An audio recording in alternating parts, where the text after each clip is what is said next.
आज हम लोग का टॉपिक है रेजोनेंस एंड ट्यूनिंग।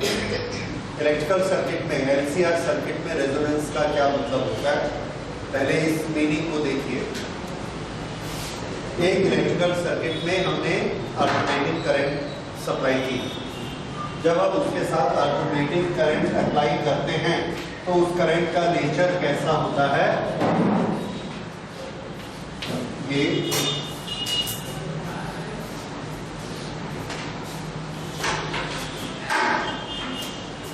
यहां पर हम अल्टरनेटिंग ईएमएफ का सोर्स लगाते हैं।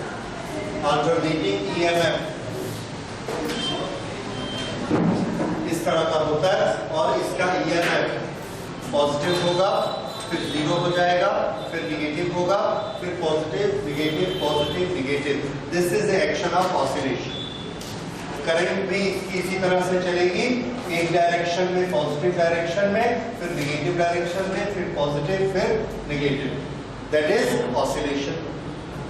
इसमें भी मैग्नेटिक फील्ड एक बार एक तरफ बनेगा, फिर एक बार एक तरफ बनेगा, दैट इज ऑसिलेशन। तो इस तरह से इसमें ऑसिलेशन होते हैं। ओके, ईएमएफ में भी ऑसिलेशन और करंट में भी ऑसिलेशन, और इसमें करंट फ्लो होती है। हमने ये भी पढ़ा है कि करंट का अपोजिशन जो होता है वो तीनों का एक कंबाइंड इफेक्ट होता है, और उस कंबाइंड इफेक्ट का नाम हमने दिया है Z। इस Z की value R² plus XL minus XC का स्क्वायर। ये Z डिसाइड करता है कि इसमें करंट कितनी होगी, और करंट का फॉर्मूला होता है E0 upon I0, sorry E0 upon Z। अगर Z कम होगा तो I ज्यादा होगा। हम किसी सर्किट से अगर वर्क कराना चाहते हैं तो वर्क कराने के लिए हमको ज्यादा पावर चाहिए, ज्यादा पावर के लिए ज्यादा करंट चाहिए। ओके, ज्यादा करंट चाहिए तो Z उसका मिनिमम होना चाहिए। अगर Z मिनिमम हो तो उसके लिए हमने एक शर्त बनाई थी कि मिनिमम Z तब होगा जब ये वाले ब्रैकेट की वैल्यू जीरो हो जाएगी, और इसकी जीरो तब वैल्यू होगी जब XL is equal to XC होगा। अगर XL is equal to XC होता है, that is L omega is equal to 1 upon C omega, then we find that omega is equal to 1 upon root LC। Omega की एक particular value जो कि L और C के कारण निकलेगी, इस वैल्यू पर Z की वैल्यू मिनिमम होती है। बाकी ओमेगा पर क्या होगा, यहां से हम अपना आज का पॉइंट शुरू करते हैं कि अगर ओमेगा इतना नहीं होगा तो क्या होगा। तो पहले अगर ओमेगा की वैल्यू इतनी है, इसको हमने नाम दिया ओमेगा नॉट, और इसका नाम हमने रखा natural frequency of LCR circuit. Natural frequency क्यों? क्योंकि इस फ्रीक्वेंसी पर Z की वैल्यू कैसी हो जाती है, मिनिमम। और ये मिनिमम वैल्यू कितनी होती है, मिनिमम वैल्यू, ये अगर दोनों इक्वल हो गए, ये पूरा जीरो हो गया, तो Z is equal to root of R², so Z is equal to R। ये इसकी मिनिमम वैल्यू होती है। इस वैल्यू के लिए हमें क्या चाहिए, ये वाली शर्त है, एक पर्टिकुलर फ्रीक्वेंसी चाहिए। इसलिए इस फ्रीक्वेंसी का नाम हमने क्या रखा, नेचुरल फ्रीक्वेंसी। नेचुरल फ्रीक्वेंसी पर Z की वैल्यू सबसे कम होती है। ओके, अब इसके बाद हम लेते हैं रेजोनेंस की प्रोसेस क्या होती है। रेजोनेंस की प्रोसेस हमने ऑसिलेशन वाली प्रोसेस में पढ़ी। अच्छा, एक चीज और, अगर हम ये वाला ओमेगा ना देखें, कम दें या ज्यादा ओमेगा होगा तो क्या होगा, दोनों चीजें एक साथ चलेंगी। रेजोनेंस क्या होता है और कम और ज्यादा ओमेगा होने से क्या होगा। तो पहले रेजोनेंस देखिए क्या होता है। रेजोनेंस एक प्रोसेस है जो कि हमने ऑसिलेशन में पढ़ी है। एक झूले को हमने लटका दिया, उस झूले को थोड़ा सा डिस्प्लेस करके छोड़ा तो वो ऑसिलेट होने लगता है। जब वो ऑसिलेट होता है तो उसकी कुछ न कुछ ऑसिलेशन की फ्रीक्वेंसी होती है। ये ऑसिलेशन की फ्रीक्वेंसी जब हमने फोर्स लगाना छोड़ दिया तो उसकी कुछ ऑसिलेशन की फ्रीक्वेंसी, जैसे 1 मिनट में 10 बार वो ऑसिलेट करता है तो 10 ऑसिलेशन पर मिनट, ये फ्रीक्वेंसी उसकी नेचुरल फ्रीक्वेंसी कहलाती है, क्योंकि हम कोई फोर्स नहीं लगा रहे। लेकिन अगर हमने हाथ से पकड़कर उस पर एक ऑसिलेटिंग फोर्स लगाया और हम 15 टाइम्स ऐसा करते हैं, 1 मिनट में 15 टाइम्स, तो वो झूला कितनी बार झूलेगा? तो आंसर है 15 टाइम्स ऑसिलेट करेगा। अब उसकी फ्रीक्वेंसी क्या कहलाएगी? 15। और ये वाली कौन सी फ्रीक्वेंसी कहलाएगी? Forced frequency. हम चाहें तो हम अपने फोर्स की फ्रीक्वेंसी 5 रखेंगे तो झूले की फ्रीक्वेंसी कितनी हो जाएगी? 5। ये फोर्स होती है। लेकिन अगर हमने फोर्स हटा दिया तब भी वो झूल रहा है, लेकिन अब वो किस फ्रीक्वेंसी से झूल रहा है? हाँ, अब जिस फ्रीक्वेंसी से झूल रहा है बिना किसी फोर्स के, वो फ्रीक्वेंसी क्या कहलाएगी? Natural frequency. तो ये तो हमने नेचुरल फ्रीक्वेंसी शब्द का मीनिंग जाना, ऑसिलेशन। यही मीनिंग हम यहां लेते हैं। अब देखिए, ऑसिलेशन में हमने जो पढ़ा फोर्स्ड और नेचुरल, उसमें वो झूला जो झूल रहा था, हमने जब उसको हाथ लगाया और उसकी फ्रीक्वेंसी 15 करना चाहते हैं, पहले कितनी थी? 10। हम कितना करना चाहते हैं? 15। तो हमको फोर्स लगाना पड़ेगा। उस फोर्स को वो अपोज करेगा इनर्शिया के कारण, क्योंकि वो स्लो चलना चाहता है 10 से, और हम कितना कर रहे हैं? 15। तो वो थोड़ा सा अपोज करेगा। ठीक, अगर वो 10 से चल रहा है और हम उसको 5 करना चाहते हैं, तब भी वो अपोज करेगा। उसको जल्दी चलना है और हम उसको रोक रहे हैं, फिर हमारे हाथ को वो अपोज करेगा, हमको फोर्स लगाना पड़ेगा, तब हम उसको 5 कर सकते हैं। मान लीजिए हम उसको 10 पर चलाना चाहते हैं, हमने फोर्स लगाया 10 का, अब वो अपोज करेगा क्या? नहीं करेगा, यानी उसका अपोजिशन मिनिमम हो गया।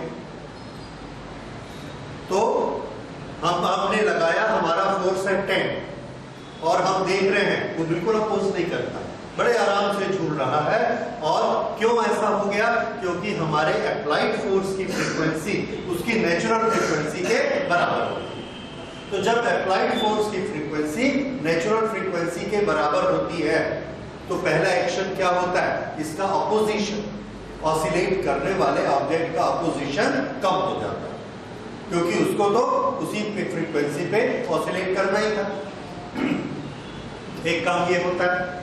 दूसरा काम क्या होता है? पहली चीज क्या हुई? अपोजिशन कम हो गया। दूसरा, जब ये अपनी नेचुरल फ्रीक्वेंसी से आगे जा रहा था तो हमारा फोर्स भी इसको आगे ले गया। अपनी नेचुरल फ्रीक्वेंसी से ये ऑसिलेट करके यहां तक जाता, हमने भी फोर्स लगाया तो ये यहां तक चला गया।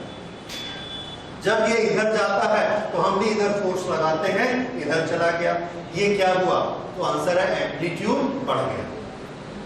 तो सेकंड इफेक्ट क्या होता है? एम्पलीट्यूड बढ़ जाता है। तो किसी भी सिस्टम की एक नेचुरल फ्रीक्वेंसी होती है, हम जब उस पर फोर्स लगाते हैं तो हमारे फोर्स ऑसिलेटरी फोर्स हो सकता है, उस ऑसिलेटरी फोर्स की भी एक फ्रीक्वेंसी होगी, जो कि मैं आपको बता रहा था 5, 10, 15, हम कुछ भी रख सकते हैं। जब ऑसिलेटिंग फोर्स की फ्रीक्वेंसी सिस्टम की नेचुरल फ्रीक्वेंसी के बराबर हो जाएगी तो क्या दो चीजें होंगी? अपोजिशन मिनिमम हो जाएगा और एम्पलीट्यूड बढ़ जाएगा। अगर हमको उसको फास्ट करना है तो हम उसकी नेचुरल फ्रीक्वेंसी को बदलना चाहते हैं तो वो फोर्स फ्रीक्वेंसी हमको लगानी पड़ेगी, तो वो अपोज करेगा। एम्पलीट्यूड कम हो जाएगा। हाँ, तो एम्पलीट्यूड कब बढ़ता है?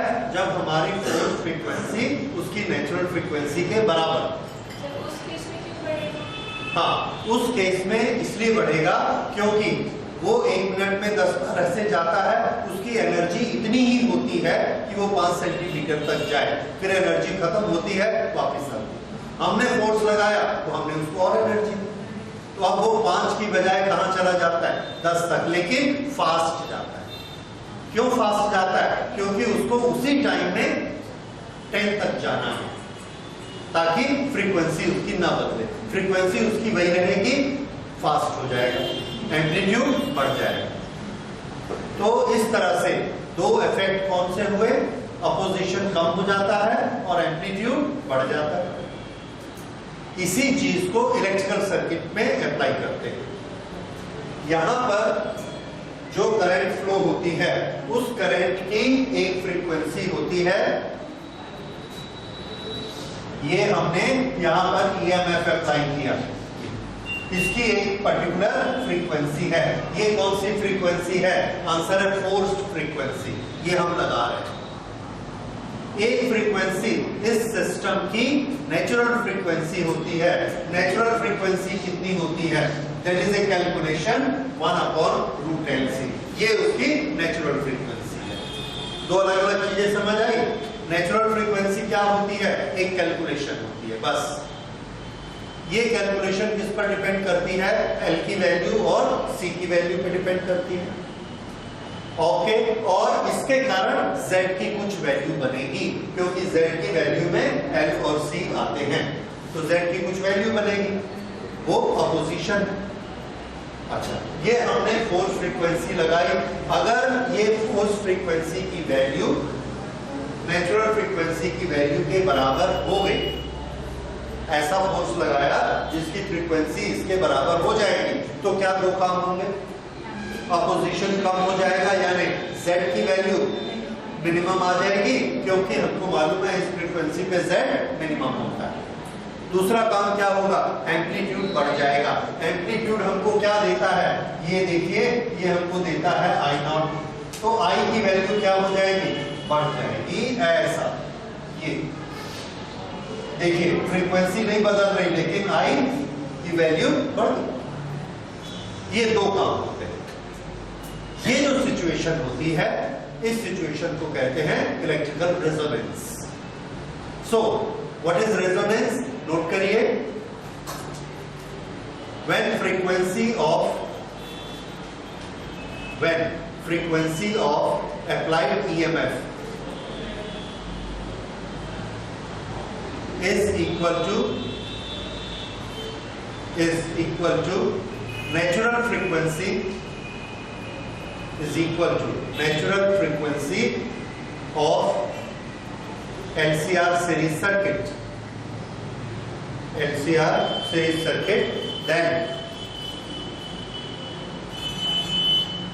then this situation is known as resonance.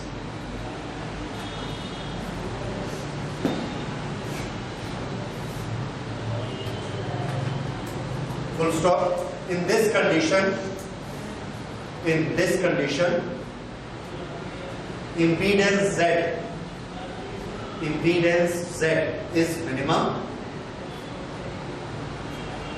and the current become maximum.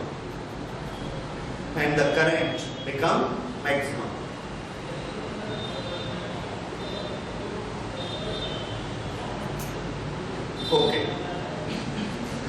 For this situation, we also say that circuit is in tuning with the applied EMF. This is situation of tuning. किस किस के बीच में tuning है? Circuit और applied EMF, इन दोनों के बीच में tuning है। मींस दोनों की फ्रीक्वेंसी कैसी है? एक समान। नाउ अगले स्टेप में लेट अस स्टडी कि अगर फ्रीक्वेंसी ज्यादा है या फ्रीक्वेंसी कम है तो क्या होगा।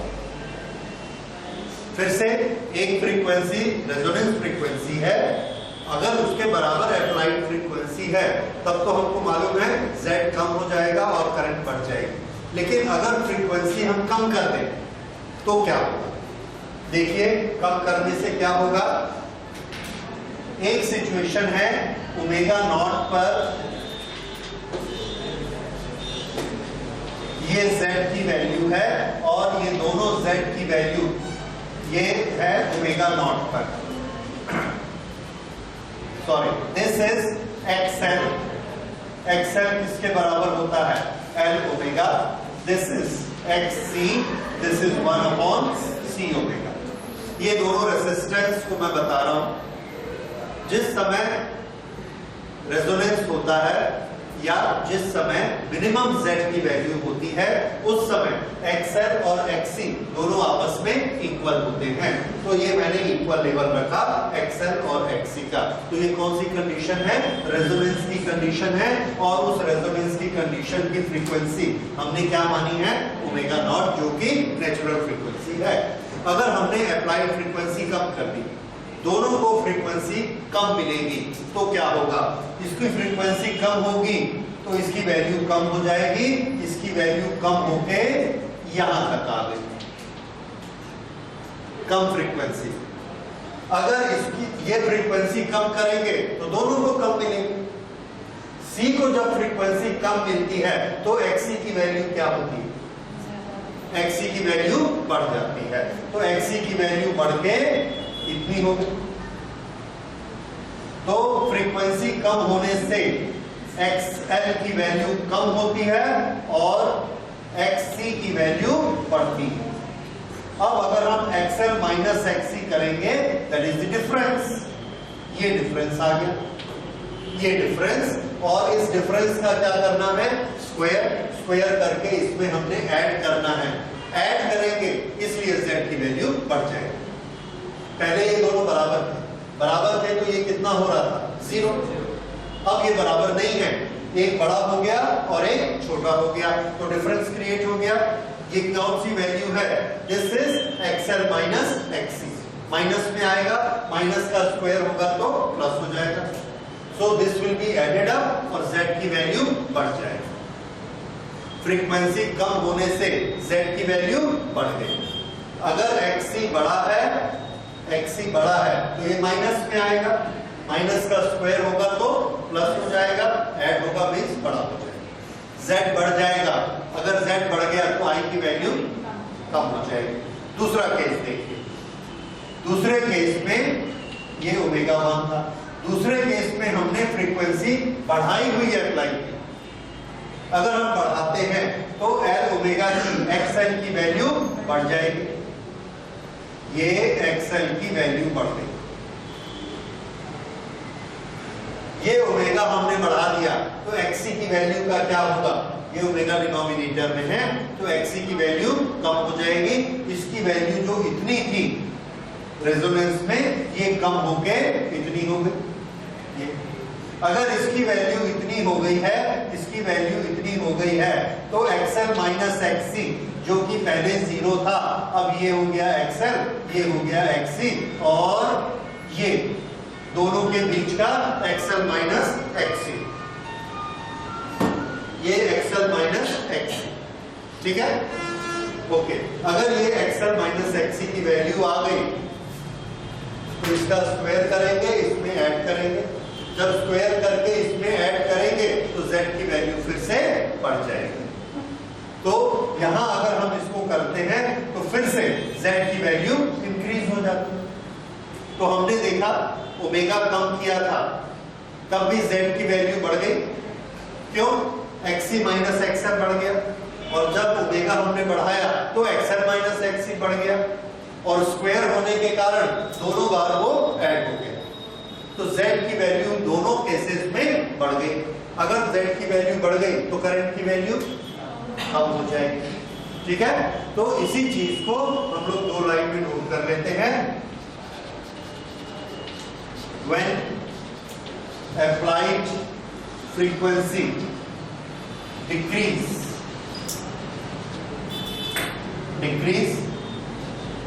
L omega decrease, 1 upon C omega increase, Z decrease, Z increase and I decrease.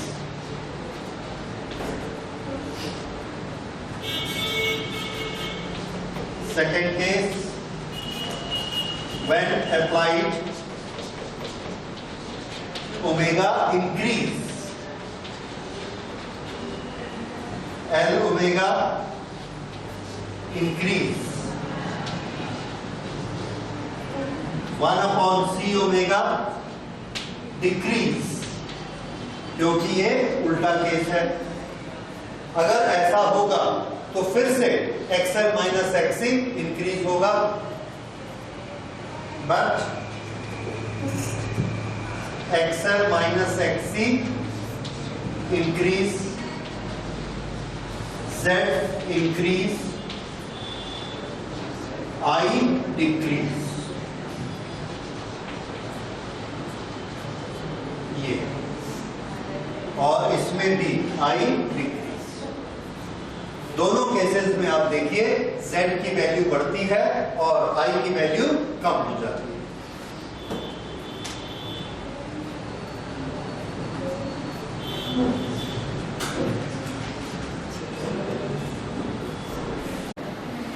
Okay, अब हमने एक सिस्टम ऐसा बनाया कि यहां पर हम बहुत सारी फ्रीक्वेंसीज अप्लाई कर रहे हैं। ऐसा सिस्टम आप जानते हैं, हमारे घर में जो केबल आती है, टीवी की केबल, उस केबल में एक तार में क्या होता है? तो आंसर है उसमें एक ऑसिलेटिंग ईएमएफ होता है।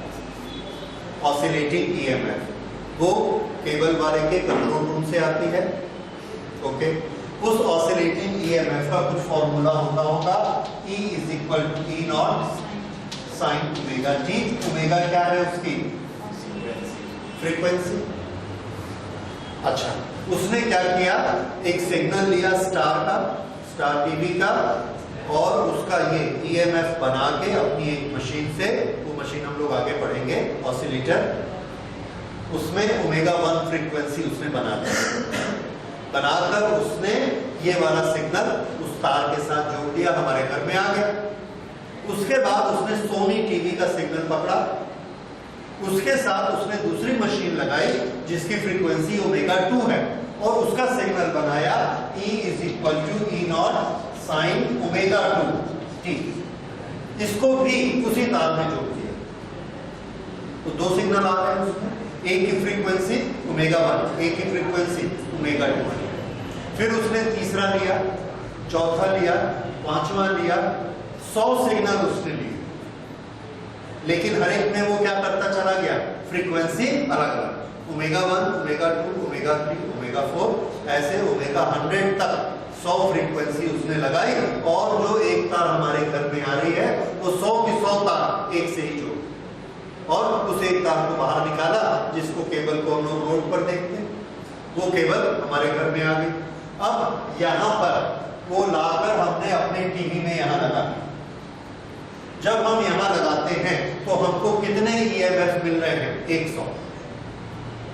क्या अंतर है उनमें? सबकी फ्रीक्वेंसी अलग अलग है। ईएमएफ क्या काम करता है? ईएमएफ करंट बनाता है, करंट बना के वो हमको यहाँ पर सिग्नल देगा। यहाँ हमारी टीवी स्क्रीन लगी हुई है। ओके, तो ये सारी फ्रीक्वेंसीज हमको यहाँ पर मिलती हैं।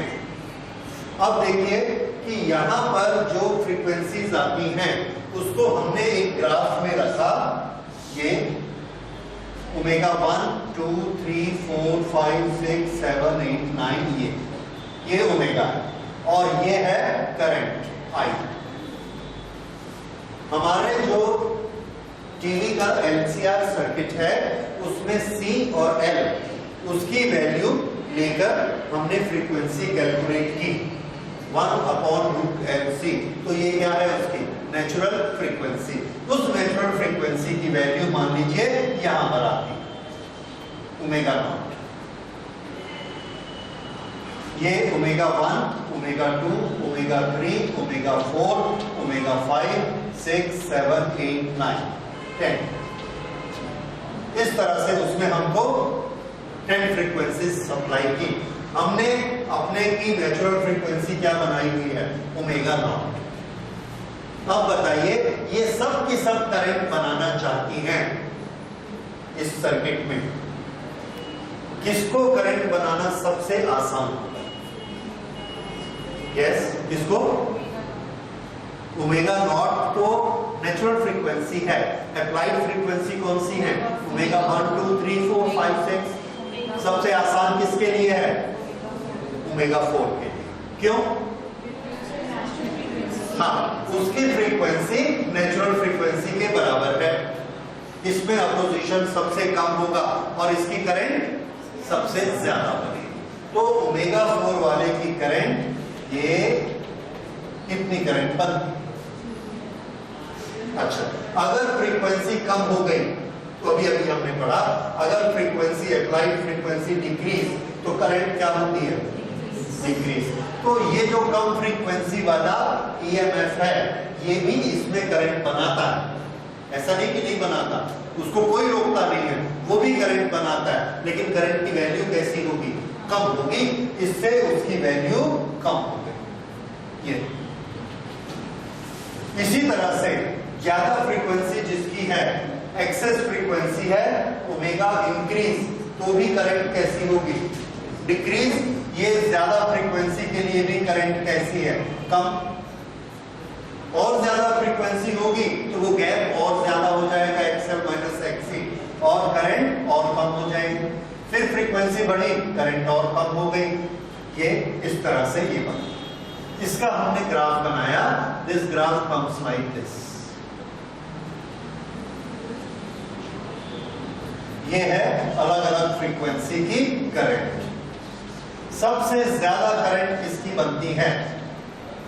उस फ्रीक्वेंसी की जो किसके बराबर है? Omega naught. तो यहां पर अगर हमने यहां से अपना टीवी स्क्रीन लगाया है, तो ये कौन से ईएमएफ की करंट लेकर पिक्चर और साउंड देगा?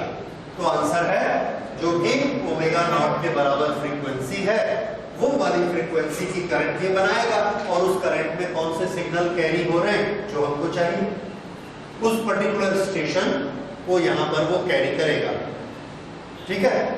अच्छा, अब हमको स्टार टीवी नहीं देखना, अगर हमको सोनी टीवी देखना है, दूसरा टीवी देखना है, तो हम चाहते हैं कि ये वाला जो है स्टेशन ओमेगा 6 वाला, इस फ्रीक्वेंसी पर उसने सोनी टीवी के सिग्नल भेजे, लेकिन रेजोनेंस नहीं हो रहा, क्योंकि हमारी नेचुरल फ्रीक्वेंसी कितनी है? ओमेगा 4 के बराबर थी।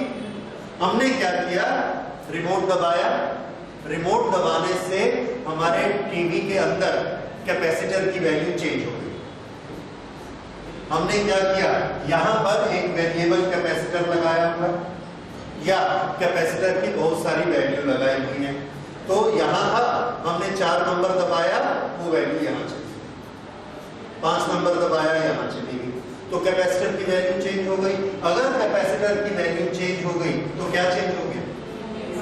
नेचुरल फ्रीक्वेंसी चेंज हो गई। हमने अपने सेट की नेचुरल फ्रीक्वेंसी चेंज कर दी, सी चेंज करके अब हमने नेचुरल फ्रीक्वेंसी उसकी यहां ले आए। ये अब हमारी नेचुरल फ्रीक्वेंसी किसके बराबर हो गई? ओमेगा 6। अब भाई E1, E2, E3, E4, अब वो किसकी करंट को ज्यादा करेगा? ओमेगा 6 वाली को ज्यादा करेगा। अब इसमें पहले उसने ओमेगा 4 वाले को ज्यादा किया था, अब ओमेगा 6 वाले को ज्यादा करेगा। तो ओमेगा 6 वाले को करेगा इतना, ये, और ये ऐसा ग्राफ बनेगा। अब ओमेगा 4 की करंट कितनी है? तो आंसर है इतनी है। ओमेगा 6 की करंट कितनी है? इतनी है। अब ये क्या दिखाएगा? ओमेगा 6 वाला सिग्नल की 4 वाला? 6 वाला, उसकी करंट ज्यादा है, और 6 में दूसरा चैनल है जो हमको चाहिए। इस तरह से हमारे टीवी में इसका सिग्नल आएगा। क्यों? क्योंकि अब हमने रेजोनेंस किसके साथ किया? ओमेगा 6 के साथ। ट्यूनिंग किसके साथ की? ओमेगा 6 के साथ। ओके? अच्छा, उसके बाद हमको ये नहीं पसंद आया और हमको ये स्टेशन चाहिए जो कि ओमेगा 2 पे आ रहा है। अब आप समझ गए क्या करना पड़ेगा। फिर से हम रिमोट दबाते हैं, वो एक और सेट है C की इस वैल्यू पे चला गया।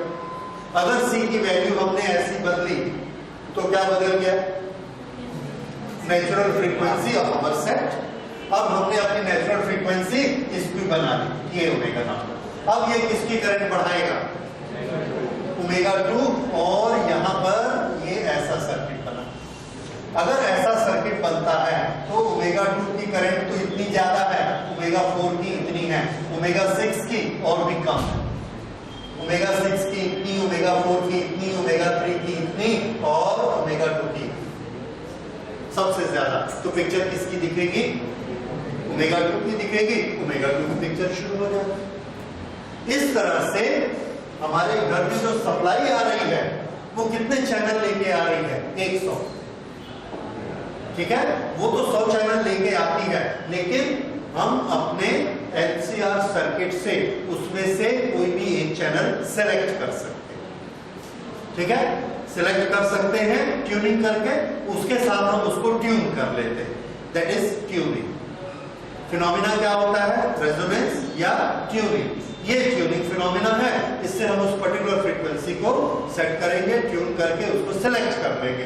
क्योंकि हम इस सर्किट से बहुत सारे चैनल में से, बहुत सारी फ्रीक्वेंसी में से एक फ्रीक्वेंसी को सेलेक्ट करते हैं, इसलिए इस सर्किट का एक और नाम पड़ा सेलेक्टर सर्किट।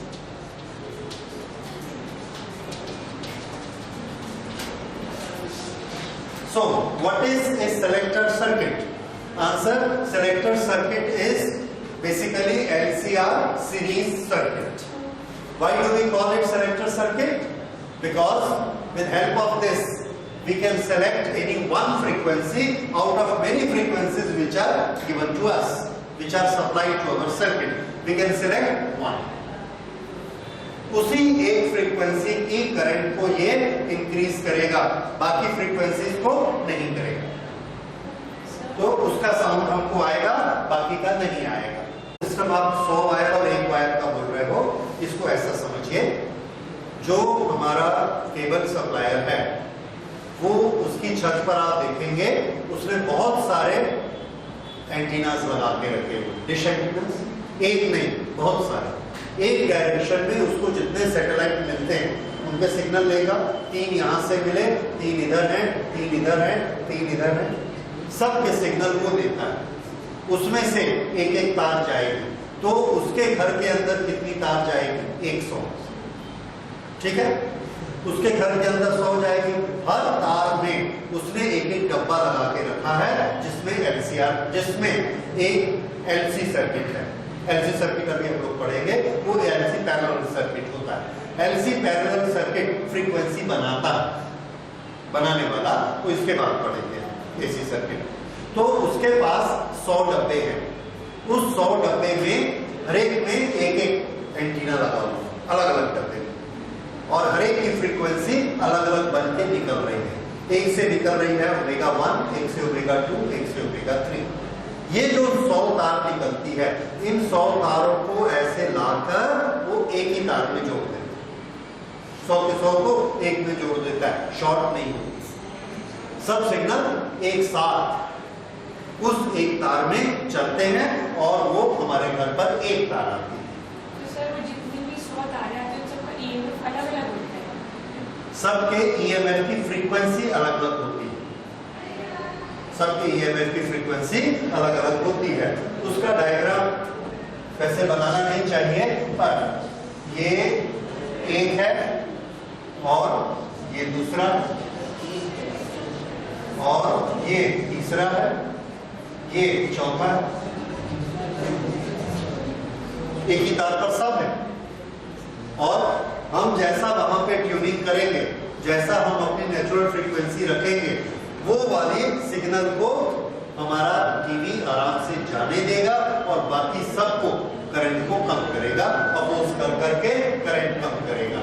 हाई करंट सिर्फ किसको देगा, जिसकी फ्रीक्वेंसी उसकी फ्रीक्वेंसी से मैच करती है। अच्छा, रिमोट का बटन चेंज करने से कैपेसिटी ना, ये अभी नहीं पढ़ेंगे क्योंकि ये इलेक्ट्रिकल सेमीकंडक्टर्स में आएगा। ये एक स्विचिंग ऑपरेशन है, रादर इसको आप कॉलेज में ही जाके पढ़ेंगे, ठीक है, कि किस तरह से हम रिमोट दबाकर अंदर में ऑन कर लेते हैं या ऑफ कर लेते हैं। तो अभी हम लोग जब सेमीकंडक्टर पढ़ेंगे तो उसमें एक टॉपिक आएगा ट्रांजिस्टर एज ए स्विच। उस समय आप थोड़ा सा आपको इसका हिंट मिलेगा कि रिमोट दबाने से कैसे हम ऑन या ऑफ कर सकते हैं, ओके। लेकिन अभी हम लोग उसको नहीं पढ़ेंगे। अच्छा, यहां तक हो गया। ये ट्यूनिंग है और ये हमको क्या देता है, सिलेक्टर, जिससे हम सेलेक्ट कर सकते हैं। ये वाले डायग्राम की तरफ ध्यान दीजिए। ये 3 सिचुएशन रेजोनेंस की है। तीनों में हम क्या देख रहे हैं, रेजोनेंस किससे हो रहा है, ओमेगा नॉट। तीनों उसी की करंट को बढ़ाते हैं। इसका मतलब ये एक ही सर्किट है, क्योंकि ओमेगा नॉट में क्या होता है, 1/√LC। अगर ओमेगा नॉट फिक्स है तो 1/√LC की वैल्यू फिक्स हो गई। इन तीनों में क्या अंतर हो सकता है, तो आंसर है इसकी करंट कम है, इसकी करंट और ज्यादा है, और इसकी करंट और भी ज्यादा है। करंट ज्यादा कब होती है, तो आंसर है करंट ज्यादा तब होती है जब रेजिस्टेंस या अपोजिशन या इम्पीडेंस कम। अब ये बताइए, जिस समय रेजोनेंस हो रहा है, एक बहुत इंपॉर्टेंट क्वेश्चन आता है, जिस समय रेजोनेंस हो रहा है उस समय इम्पीडेंस कितना होता है। Very good. XL is equal to XC हो गया, XL minus XC is equal to 0 हो गया, तो Z की वैल्यू क्या हो गई, R। सो ये नोट कर लीजिए, अंडरलाइन कर लीजिए, ये एग्जाम में आता है। At resonance that is tuning, Z is equal to R। Z अपनी मिनिमम वैल्यू पे होता है और उसकी मिनिमम वैल्यू क्या होती है, R। ओके, ये R यहां पर है। अच्छा, अब उस Z के कारण ये करंट बन रही है। हमने क्या किया, R की वैल्यू कम कर दी। अगर R की वैल्यू कम कर दी तो Z की वैल्यू कम हो गई, तो I की वैल्यू क्या होगी, बढ़ जाएगी। R की वैल्यू और कम गई, I की वैल्यू फिर बढ़ जाएगी। तो हमने एक पर्टिकुलर करंट को सेलेक्ट किया, वो रेडियो में हमने एक ट्यूनिंग की, एक पर्टिकुलर फ्रीक्वेंसी 100.1 रखा, उसमें हमारा लोकल स्टेशन बज रहा है। क्यों बज रहा है, क्योंकि ये फ्रीक्वेंसी कितनी है, 100.1। लेकिन उसमें करंट इतनी बनेगी, इतनी ज्यादा बनेगी या इतनी ज्यादा बनेगी, इसका फैसला कौन करता है, इसका फैसला कौन करता है, रेजिस्टेंस। फिर से देखिए, इस सर्किट में L और C किसका फैसला करते हैं, ओमेगा का, दैट इज नेचुरल फ्रीक्वेंसी। अगर हमने LC की वैल्यू 100.1 रखी तो कोरबा का FM स्टेशन पकड़ेगा। अगर हमने LC को चेंज किया और उसकी वैल्यू 93.4 रखी तो बिलासपुर का स्टेशन पकड़ेगा। 91.4 रखी, रायगढ़ का स्टेशन पकड़ेगा। तो ये हम क्या कर रहे हैं, स्टेशन को सेलेक्ट। अब हमने रायगढ़ का स्टेशन सेलेक्ट किया, आवाज कम आ रही है, आवाज को बढ़ाना है।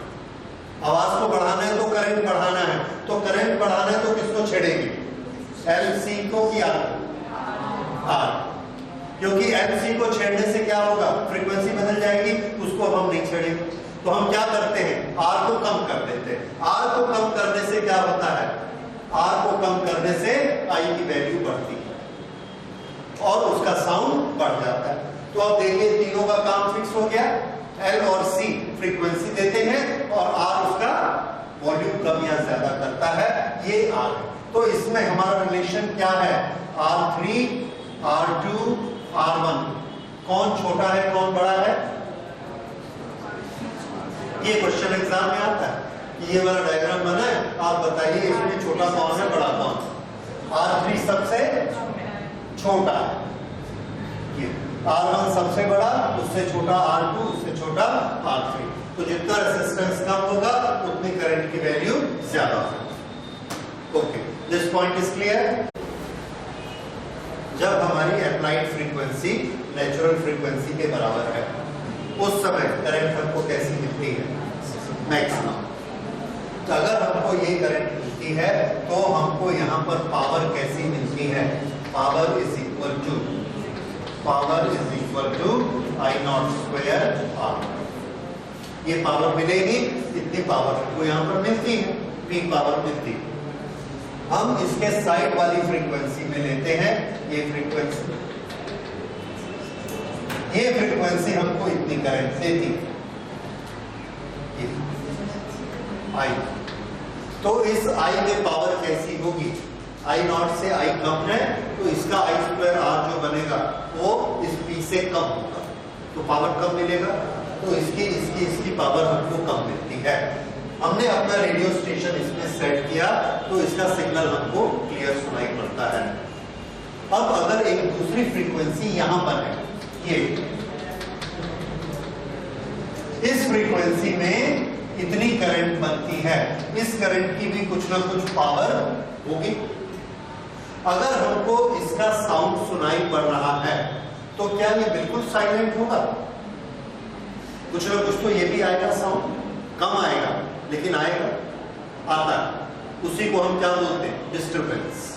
हमारा नाम हम कुछ भी कर सकते हैं उसको, वो डिस्टरबेंस भी हो सकता है, म्यूजिक भी हो सकता है, डिपेंड करता है कि हम उसको कैसी चॉइस में रखते हैं। एक तीसरी फ्रीक्वेंसी है ये इतनी करंट बनाती है, इसका साउंड आएगा कि नहीं आएगा? आएगा। ये वाली फ्रीक्वेंसी का साउंड आएगा कि नहीं आएगा? राइट। तो इसमें हमको एक लिमिट मालूम होनी चाहिए, किस लिमिट के ऊपर के साउंड हमको आकर डिस्टर्ब करेंगे और किसके नीचे के नहीं करेंगे। वो लिमिट हमने बनाई half of the peak power. Half of the peak power, ये पावर अगर P है तो यहां तक हमने लिया, ये जो फ्रीक्वेंसी है इसकी ये करंट है, यहां पर पावर कितनी बनती है? P/2। तो ये फ्रीक्वेंसी और यहां तक ये सभी फ्रीक्वेंसी कितनी पावर देती है? More than P/2। ये सब साउंड हमको सुनाई पड़ेगा। इनकी वैल्यू क्या है? पीक पावर से 50% के ऊपर। तो ये हमने फैसला किया 60%, 70%, 80% जिसकी पावर होगी सबका साउंड हमको सुनाई पड़ेगा, सब हमको डिस्टर्ब कर सकते हैं, सबके सिग्नल में सफिशिएंट स्ट्रेंथ होगी। ओके, लेकिन जो इधर है फ्रीक्वेंसीज, इनकी पावर इससे कम होगी। तो ये जिसकी पावर हाफ है, ये पावर फुल है P0, जिसकी पावर हाफ हो जाएगी उसमें ये भी क्या हो जाएगा?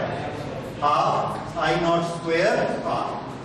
दिस इज इक्वल टू, देखिए, I naught upon √2 square into half. ये स्क्वायर को इधर ले लिया और √2 को यहां कर दिया, ठीक है। लेकिन I नॉट अपॉन √2 किसका फॉर्मूला है? This is a formula for IRMS।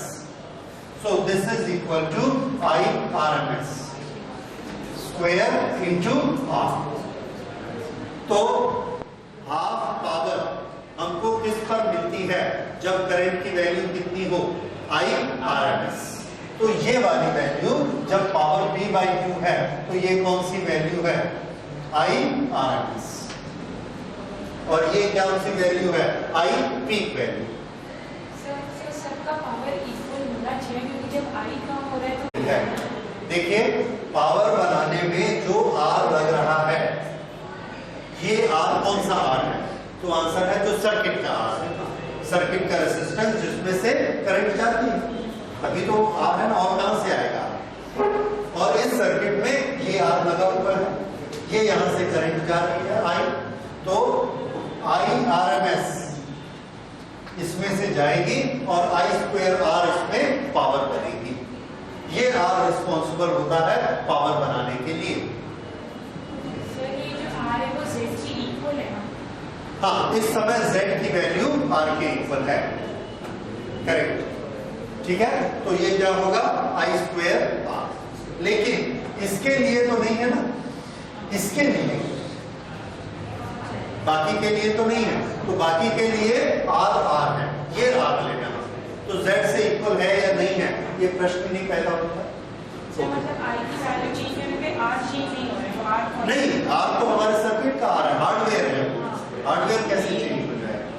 ठीक है, I is variable according to E, according to frequency, और R वही रहता है, तो इसलिए I² R जो है ये पावर को देता है। ओके, तो हम ये बात कर रहे थे कि ये I² R हाफ पावर के बीच ये जितनी फ्रीक्वेंसीज हैं, ये सब फ्रीक्वेंसी हमको सिग्नल देती हैं, हमको साउंड देती हैं, हमको सुनाई पड़ती हैं, और इधर की फ्रीक्वेंसी हमको नहीं सुनाई पड़ती। ठीक है, अब ये एक रेडियो स्टेशन है, हमने एक दूसरा रेडियो स्टेशन चुना, उसकी फ्रीक्वेंसी इससे ज्यादा है, उसकी फ्रीक्वेंसी मान लीजिए ये इसकी फ्रीक्वेंसी ω1 है, दूसरे की फ्रीक्वेंसी ω2 है। ω2 का जो LCR सर्किट है वो ऐसा बनता है, ये वाली फ्रीक्वेंसी आप देखिए और ये फ्रीक्वेंसी देखिए, ये इसमें भी 50% से ज्यादा है और इस ग्राफ में भी 50% से ज्यादा है। तो ये फ्रीक्वेंसी इस स्टेशन में भी सुनाई पड़ेगी और इस स्टेशन में भी सुनाई पड़ेगी, और यही होता है कि रेडियो ट्यूनिंग में या कभी कभी मोबाइल में जो क्रॉस टॉक आती है वो इसके कारण, इसलिए कि इसकी जो फ्रीक्वेंसी है और इसकी फ्रीक्वेंसी है, ये दोनों फ्रीक्वेंसी बहुत नजदीक हो गई है। ये अगर ये नजदीक हैं तो इसका एरिया और इसका एरिया ये दोनों यहां पर ओवरलैप कर गए, तो ये वाली जो फ्रीक्वेंसी है इसके रेफरेंस में सोचिए इसकी पावर कैसी है, मोर देन p/2 सुनाई पड़ेगा, इसके रेफरेंस में सोचिए मोर देन p/2 सुनाई पड़ेगा, तो इसको भी सुनाई पड़ेगा, इसको भी सुनाई पड़ेगा, और ये परमिटेबल नहीं है, नहीं होना चाहिए कि एक फ्रीक्वेंसी का जो सिग्नल आ रहा है वो दो मोबाइल में नहीं आना चाहिए, जिस नंबर के लिए कॉल किया गया है उसी फ्रीक्वेंसी पर वो आना चाहिए, तो ये परमिटेबल नहीं होता। भले रेडियो स्टेशन हो, भले मोबाइल हो, तो हमको क्या कहा जाता है कि जब आप दो मशीनें बनाते हैं तो दोनों की रेजोनेंस फ्रीक्वेंसी में इतना गैप रखिए, इतना गैप रखिए कि दोनों की ये जो ये है विड्थ ऑफ द फ्रीक्वेंसी, ये दोनों एक दूसरे से दूर रहे, दोनों में ओवरलैपिंग नहीं होनी चाहिए। इसलिए दूसरा स्टेशन जब भी हमको मिलेगा वो स्टेशन यहां होगा और इसका ग्राफ ऐसा, ये फ्रीक्वेंसी इसके कारण सुनाई पड़ेगी, ये फ्रीक्वेंसी इसके कारण सुनाई पड़ेगी, और ये बीच की फ्रीक्वेंसी ना इधर ना इधर, कहीं भी नहीं, तो काफी गैप है, इसका मतलब ओवरलैप नहीं है। इस नंबर पर जो बात हो रही है वो इस टेलीफोन नंबर पर नहीं जाएगी। इस कमरे में अभी हजारों तरह की फ्रीक्वेंसीज यहां पर हैं इलेक्ट्रोमैग्नेटिक वेव्स की। हमारे पास जो मोबाइल फोन है वो एक LCR सर्किट है, उस LCR सर्किट में L और C की वैल्यू के कारण एक उसकी रेजोनेंस फ्रीक्वेंसी है। ये रेजोनेंस फ्रीक्वेंसी L और C को इस तरह से बनाई गई है कि वो एक ही है, दूसरी नहीं। ये LC सर्किट कहां है? तो आंसर है हमारे सिम कार्ड में। उस सिम कार्ड में RLC जो है, LC के कारण एक पर्टिकुलर फ्रीक्वेंसी बनती है जो दूसरे सिम कार्ड में नहीं बनती। वो फ्रीक्वेंसी हमारे मोबाइल की फ्रीक्वेंसी है। अब यहां पर बहुत सारी वेव्स हैं, वो किसके साथ रेजोनेट करेगा? अपनी ही फ्रीक्वेंसी के साथ करेगा। अगर किसी ने हमको कॉल किया तो जो कंपनी से वेव्स आएंगी उसकी फ्रीक्वेंसी कौन सी होगी? जो उसने हमको नंबर दिया उस नंबर की फ्रीक्वेंसी की वेव्स आएंगी, और हमारी जेब में हमारा LCR सर्किट यानी हमारा मोबाइल रखा हुआ है, वो ऑन किया हुआ है, ये उसकी एक नेचुरल फ्रीक्वेंसी है, तो जैसे ही उसको वो ईएमएफ मिलता है इलेक्ट्रोमैग्नेटिक वेव से, वो ईएमएफ उसमें करंट बनाता है। सभी ईएमएफ करंट बना रहे हैं, तो वो किसकी करंट ज्यादा बनाएगा? जो उसकी अपनी फ्रीक्वेंसी है। इसका मतलब अगर किसी ने हमारा नंबर डायल किया है और उसकी वेव्स आ रही हैं, तो हमारा मोबाइल उस पर्टिकुलर वेव की करंट को ज्यादा हाई करेगा, ज्यादा बनाएगा, और इतनी ज्यादा करंट बनाएगा कि हमारे मोबाइल से स्विचिंग कनेक्ट हो जाएगी और इसमें बेल बजनी शुरू हो जाएगी। तो हमने क्या किया, इस कमरे में जो हजारों वेव्स हैं उसमें से एक वेव को सिलेक्ट कर लिया, अपना मोबाइल ऑन रख दिया। इस तरह से ये हमारी फ्रीक्वेंसी है, ये दूसरे मोबाइल की, ये तीसरे की, चौथे की, पांचवी की, और जिसके पास जो होगा उस फ्रीक्वेंसी की वेव्स जब आएंगी उसके साथ वो ट्यूनिंग करेगा और उस मोबाइल की घंटी बजेगी। ये बात आप समझ में आ रही है? This is selector switch. तो मोबाइल में एक पार्ट क्या होता है? LCR सीरीज सर्किट, जो कि एक सेलेक्टर सर्किट होता है। अच्छा, अब दूसरी चीज देखिए, ये हमने क्या बताया? There should be a gap of frequency between two stations. इसको नोट कर लीजिए।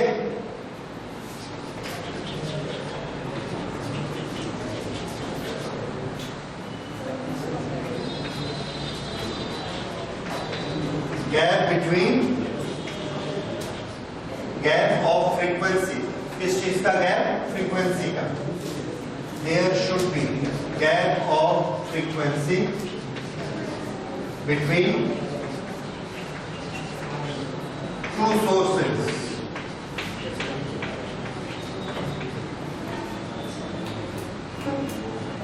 ये दोनों सोर्सेस के बीच में कितना गैप होना चाहिए? ओके। अब इसके बाद अगली चीज हम लेते हैं, बैंडविड्थ क्या होती है।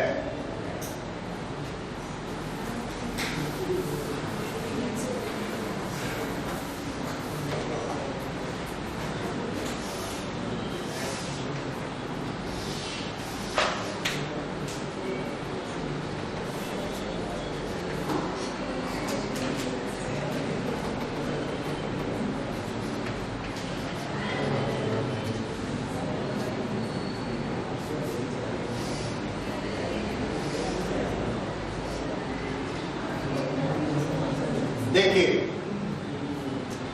ये हमने बनाया और ये वाली फ्रीक्वेंसी है ओमेगा नॉट। इस ओमेगा नॉट से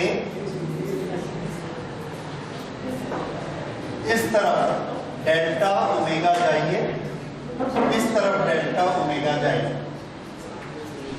ये डेल्टा ओमेगा, डेल्टा ओमेगा। तो ये जितनी फ्रीक्वेंसीज हैं, ये सब फ्रीक्वेंसी कैसी पावर बनाती है? तो आंसर है पीक पावर की हाफ पावर बनाती है। अगर ये सब फ्रीक्वेंसी हाफ पावर बनाती हैं, तो ये सब फ्रीक्वेंसी हमको सुनाई पड़ेगी। ठीक है? तो हमको जो सिग्नल मिलते हैं जिनमें सफिशिएंट पावर होती है, वो सिग्नल किस फ्रीक्वेंसी के हैं? तो आंसर है ओमेगा 1 से लेके ओमेगा 2 तक। ओमेगा 1 से लेके ओमेगा 2 तक जितनी फ्रीक्वेंसी है, सबके सिग्नल हमको रिसीव हो रहे हैं। इसके पहले के नहीं हो रहे और इससे ज्यादा फ्रीक्वेंसी वाले भी नहीं हो रहे। तो ये जितनी फ्रीक्वेंसीज हैं, ये फ्रीक्वेंसी, ये सब फ्रीक्वेंसी मिला के देखिए, एक चौड़ा पट्टा बनता है। ये जो बैंड बनता है, इसको कहते हैं band of frequencies which can be heard by us, which can be received by us, और इसकी जो चौड़ाई है इस बैंड की, that is known as bandwidth। तो बैंड किसका बना हुआ है? बैंड हमेशा बहुत सारी लाइनों का मिलाकर ये ऐसा चौड़ा बन गया बैंड। तो फिजिक्स में हम लोग बैंड शब्द उसके लिए यूज करते हैं। It is a combination of many frequencies, group of many frequencies, that is a band of frequencies. बस, तो ग्रुप के लिए हमने बैंड शब्द यूज कर लिया, सब एक दूसरे से लगी हुई फ्रीक्वेंसी। तो यहां से लेके यहां तक जितनी फ्रीक्वेंसीज हैं, इन सब फ्रीक्वेंसी की पावर हमको मिलती है, और ये उसकी बैंडविड्थ है। यहां से लेके यहां तक। ये बैंडविड्थ कितनी है? तो आंसर है 2 delta omega from omega 1 to omega 2। ये अलग अलग सर्किट पर डिपेंड करती है। अलग अलग सर्किट पर कैसे डिपेंड करती है? एक सर्किट है हमारे पास ये ऐसा, और एक सर्किट है ऐसा। ये इसकी पीक वैल्यू है I0 और ये है 0.7 I0, that is I0 upon √2। ये इतनी चौड़ी बैंडविड्थ हमको मिली थी। यहां पर ये है I0, ये है 0.7 I0 और इतनी चौड़ी बैंडविड्थ हमको मिली। इतनी फ्रीक्वेंसीज हमको सुनाई पड़ेंगी, यहां पर इतनी फ्रीक्वेंसीज हमको सुनाई पड़ेंगी। आप ज्यादा फ्रीक्वेंसी सुनना चाहते हैं कि कम फ्रीक्वेंसी सुनना चाहते हैं? क्या रिसीव करना चाहते हैं? तो इसका आंसर है it depends upon case to case. Case to case कैसे? केस टू केस इस तरह से कि अगर आपके सामने एक ऑर्केस्ट्रा चल रहा है, उस ऑर्केस्ट्रा में घुंघरू की आवाज भी है और तबले की आवाज भी है और एक आदमी गाना भी गा रहा है। घुंघरू जो बजता है उसकी फ्रीक्वेंसी होती है 10,000, 8,000, 7,000, बहुत पतली आवाज होती है। तबला जो बजता है उसकी फ्रीक्वेंसी होती है 50, 100, 60 बस। और जो आदमी गाना गाता है उसकी आवाज की फ्रीक्वेंसी है 400, 500 इस तरह से। तो अब आपको अगर हम एक मशीन दें और बोले कि ये आपको 0 to 500 सुनाएगी, तो आप क्या नहीं सुन पाओगे? घुंघरू नहीं सुन पाओगे। अगर हम आपको दें कि 500 से 5000 तक है तो तबला नहीं सुन पाओगे। तो आपको कैसी मशीन चाहिए जो 0 से लेके हमको 10,000 तक सुनाए? तो आपको तबला भी सुनाई पड़ेगा, घुंघरू भी सुनाई पड़ेगा, आदमी की आवाज भी सुनाई पड़ेगी। तो बैंडविड्थ कैसी चाहिए? चौड़ी बैंडविड्थ चाहिए। 0 वाला सिग्नल, 0 फ्रीक्वेंसी का सिग्नल हाई चाहिए, 10,000 वाला भी हाई चाहिए, तो हमको ये पूरा सुनाई पड़ेगा। अगर हमने इसको यूज किया तो 0 हमारा 50 वाला बहुत कम बनाएगा, 10,000 वाला ये भी बहुत कम बनाएगा। हम सिर्फ किसको सुन रहे हैं? 100 से लेके 400 तक या 100 से 500। तो गाने की आवाज तो आ रही है, म्यूजिक की आवाज नहीं आती, तो इसमें हमको मजा नहीं आता।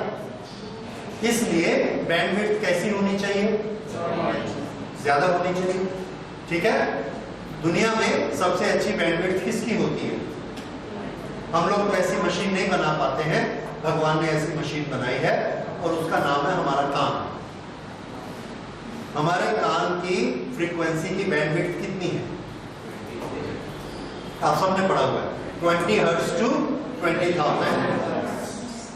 Okay, 20 hertz to 20,000 hertz, 20 kilohertz, इतनी फ्रीक्वेंसी इसका बैंडविड्थ है। यानी हम तबले की आवाज भी एम्पलीफाई करके सुन लेते हैं और घुंघरू की आवाज भी सुन लेते हैं, सब तरह की आवाजें हम सुन लेते हैं। हाँ, उससे ज्यादा फ्रीक्वेंसी या इससे कम फ्रीक्वेंसी, 20 से कम फ्रीक्वेंसी हो तो हम नहीं सुन सकते। ठीक है? सो ये उसकी बैंडविड्थ, मैं बैंडविड्थ की बात कर रहा हूँ। ये एक अच्छी बात है कि बैंडविड्थ कैसी होनी चाहिए? ज्यादा होनी चाहिए। अब देखिए, अगर बैंडविड्थ ज्यादा होती है, मैं एक आदमी से बात करना चाहता हूं, मैं एक आदमी का लेक्चर सुनना चाहता हूं और उस आदमी का लेक्चर आ रहा है, उसकी फ्रीक्वेंसी है 500, ये 500, और उसके बाजू में 2 लड़कियां बात कर रही हैं, उनकी फ्रीक्वेंसी है 600,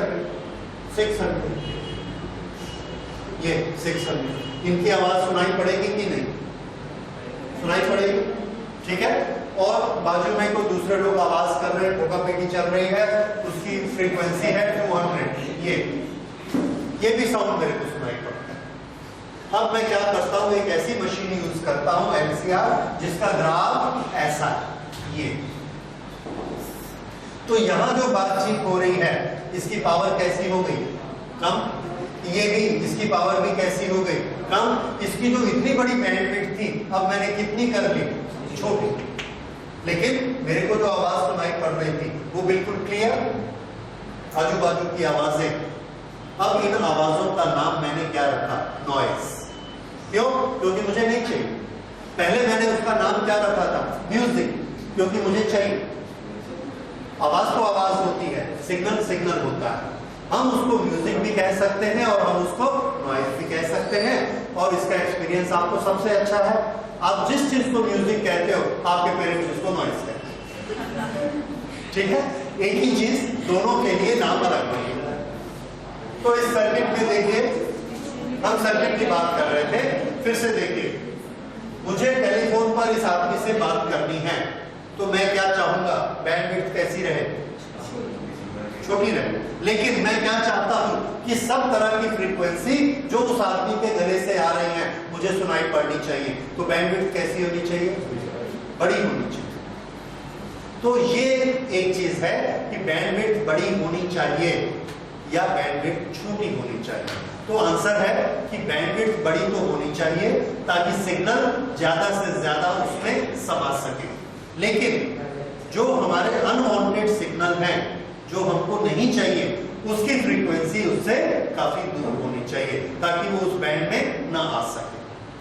तो ये बैंडविड्थ का मीनिंग आपको थोड़ा सा कुछ आइडिया समझ में आ रहा है कि बैंडविड्थ डिजायरेबल भी होती है और अनडिजायरेबल भी होती है। लेकिन अगर दोनों में एक चॉइस की जाए तो हम बोलेंगे हमको बैंडविड्थ हमेशा ज्यादा चाहिए, बैंडविड्थ ज्यादा चाहिए। और उसमें सिग्नल कौन से चाहिए, जो हमारे डिजायर्ड सिग्नल है। अनवांटेड सिग्नल उसमें नहीं होने चाहिए, मतलब नॉइज नहीं होना चाहिए।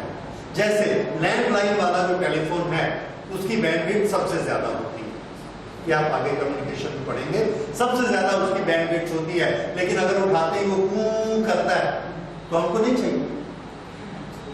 बैंडविड्थ को हम क्या करेंगे अगर उसमें डिस्टरबेंस है। हम क्या चाहते हैं कि इतनी बैंडविड्थ हम किस लिए यूज करें कि उससे बात भी हो जाए, उससे इंटरनेट भी चल जाए और उससे सब काम हो जाए, तो हमारे काम की है। लेकिन अगर उसमें नॉइज आ जाता है तो हमारे काम की नहीं।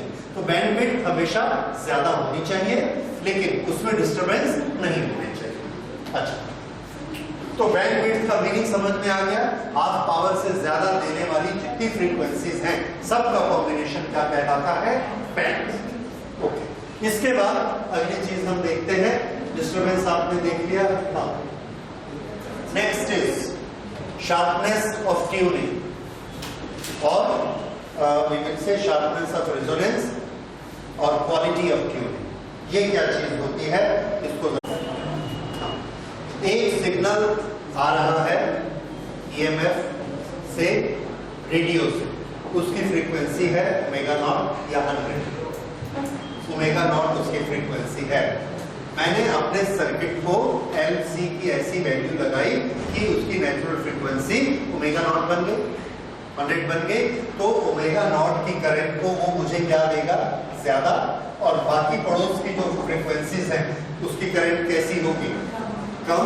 और ये सर्किट का परफॉर्मेंस ग्राफ इस तरह से बना। ये इस सर्किट का परफॉर्मेंस ग्राफ है। तो मुझे फ्रीक्वेंसी कितनी मिलेगी, तो आंसर है यहां से लेके यहां तक। मैंने इसको सुनना है, इसके साथ मुझे इन सबको सुनना पड़ेगा। दूसरी मशीन में लेके आया क्योंकि ये चाइना की बनी थी। दूसरी मशीन लेके आया, उसमें जो एलसीआर सर्किट लगा था वो एलसीआर सर्किट का ग्राफ है वो ऐसा। ये आई नॉट की वैल्यू है और 0.7 आई नॉट की ये वैल्यू है, हाफ पावर। अब ये सिर्फ इतनी सारी फ्रीक्वेंसीज मुझे डिस्टर्ब करती, जबकि पहले इतनी कर रही थी। तो ये पहला सर्किट और ये दूसरा सर्किट, कौन सा सर्किट अच्छा है, दूसरे की ट्यूनिंग ज्यादा अच्छी है। ठीक है, उसके बाद हम एक और रेडियो लेके आए, बहुत अच्छा रेडियो था और उसका सर्किट ये इस तरह से, ये है इसके आई नॉट की वैल्यू और इसका आई नॉट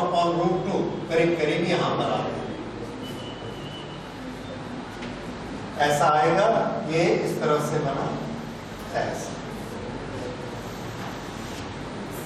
और इसमें हमको ये मिला इतनी सारा, बस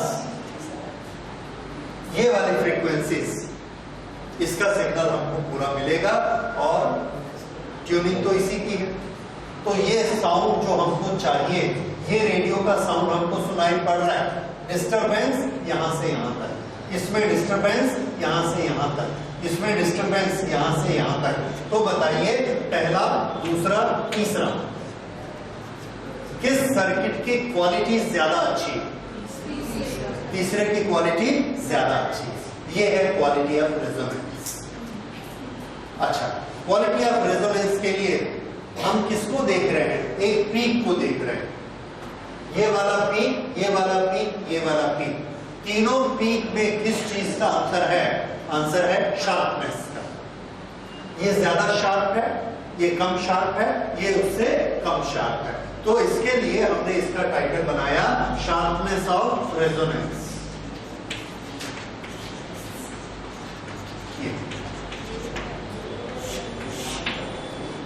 अब शार्पनेस शब्द का मतलब समझ आया कि रेजोनेंस के साथ हम शार्पनेस शब्द क्यों यूज करते हैं? क्योंकि उसके ग्राफ में शार्पनेस ज्यादा होती है और उसकी हाफ वैल्यू में डिस्टरबेंस सबसे कम होता है। ठीक है, तो ये जितना अच्छा हमको मिलेगा, दो चीजें हो रही हैं, एक आई की वैल्यू को खूब बढ़ाता है, दूसरा डिस्टरबेंस को कम करेगा। ये क्वालिटी होती है। So this is quality.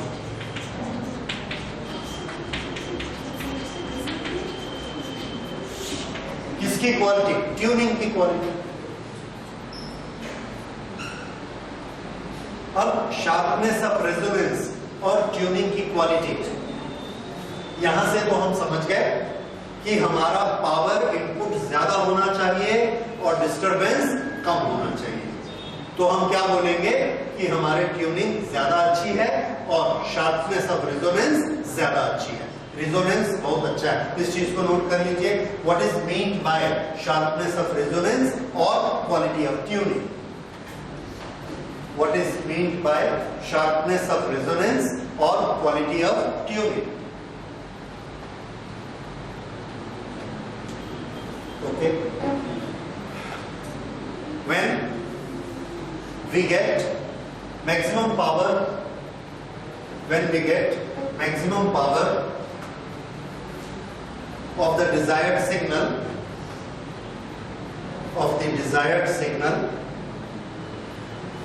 with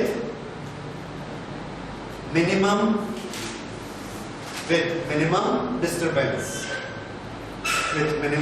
disturbance, then sharpness of resonance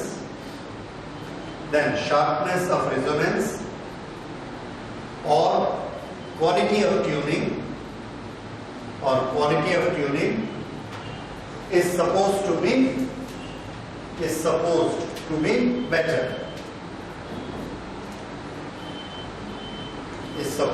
be better. Okay. क्या हम इसको क्वांटिफाई कर सकते हैं? क्वांटिटी फॉर्मूला, क्वालिटी का फॉर्मूला। तो आंसर है यस। क्वालिटी के लिए हमने एक फॉर्मूला बनाया हुआ है और उसको हम बोलेंगे क्वालिटी फैक्टर। तो नेक्स्ट लिखिए क्वालिटी फैक्टर। क्वालिटी फैक्टर, और इसको शॉर्ट में कहते हैं क्यू फैक्टर।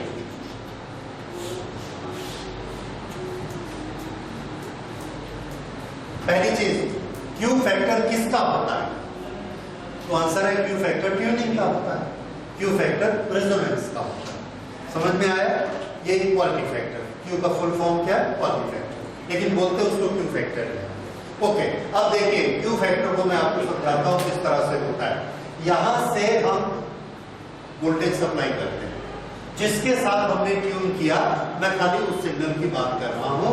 उस सिग्नल ने यहां पर वोल्टेज दिया 1 मिलीवोल्ट। अब एक चीज बताइए, अगर यहां से 1 मिलीवोल्ट है, ये तीनों सीरीज में हैं, तो तीनों की वोल्टेज का सम कितना होगा? 1 मिलीवोल्ट होगा। 1। अच्छा, जब रेजोनेंस होता है उस समय XL is equal to XC होता है, तो VL और VC इनमें क्या रिलेशन होगा? तो आंसर है VL is equal to VC होगा। क्यों? VL क्या होता है? I इंटू XL और VC क्या होता है? I into XC। अगर XL is equal to XC है तो VL is equal to VC होगा। ये दोनों इक्वल होंगे, लेकिन एक दूसरे से कैसे हैं? अपोजिट, तो एक दूसरे को कैंसिल कर देंगे। जब हम इंपीडेंस ट्रायंगल बनाएंगे तो ये एक दूसरे को कैंसिल करेंगे, तो कौन सा V बचा? VR। तो तीनों का टोटल कितना हुआ? VR। और तीनों का टोटल होना कितना चाहिए? E not, that is 1 millivolt. तो जिस समय रेजोनेंस होता है उस समय अप्लाइड वोल्टेज और रेसिस्टेंस के अक्रॉस वोल्टेज ये दोनों कैसी होती हैं? Equal. This is very important और ये बहुत पूछा जाता है, नोट करिए। At the time of resonance, at the time of resonance XL is equal to XC. XL is equal to XC. Therefore, VL is equal to VC, but in opposite direction. But in opposite direction. Therefore, EMF applied E is equal to voltage across resistance VR. Voltage across resistance VR. ठीक है? यही voltage हमको यहां पर मिलने वाली है। तो अगर हम इसकी वोल्टेज नाप लें तो हम क्या मान लेंगे कि वही वोल्टेज सप्लाई की जा रही है। एक चीज। दूसरा, यहां पर जो वोल्टेज बनेगी वो किसके बराबर है? I into XL। ठीक है?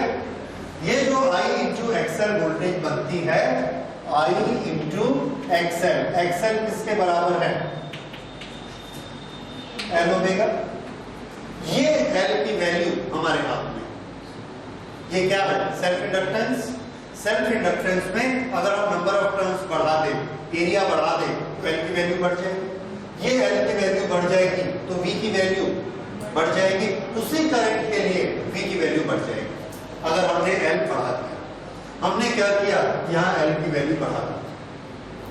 नेचुरली C की वैल्यू भी हमको कुछ चेंज करनी पड़ेगी ताकि ये दोनों बराबर रहे। ठीक है?